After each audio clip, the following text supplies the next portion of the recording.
তো আপনি কি কখনো আপনার মুরগিকে এই রোগে আক্রান্ত হতে দেখেছেন? এটি সাধারণত পাতলা পায়খানা, যা মুরগির ডিসব্যাকটেরিওসিস বা ব্যাকটেরিয়াল এন্টেরাইটিসের কারণে হয়।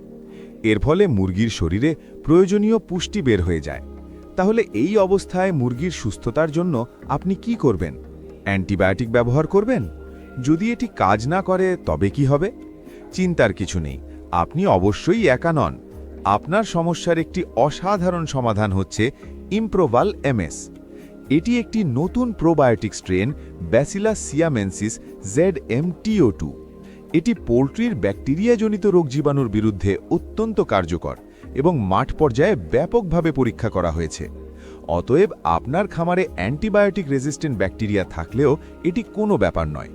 এই রোগে আক্রান্ত হওয়ার পর অতি দ্রুত ইমপ্রোভাল এমএস প্রয়োগ করলে 48 ঘন্টার মধ্যে পাতলা পায়খানা ও ডিসব্যাকটেরিওসিস ঠিক হয়। মাত্রা ও প্রয়োগবিধি: মুরগির বাচ্চা 1 গ্রাম 50টি মুরগিতে 7 দিনের জন্য। প্রাপ্তবয়স্ক মুরগি 1 গ্রাম 20টি মুরগিতে 7 দিনের জন্য। খাদ্যের মধ্যে 50 থেকে 100 গ্রাম প্রতি টন খাদ্যে। তাহলে আসুন আমরা সবাই খামারে ইমপ্রোভাল এমএস টেস্ট করে দেখি বেস্ট কিনা।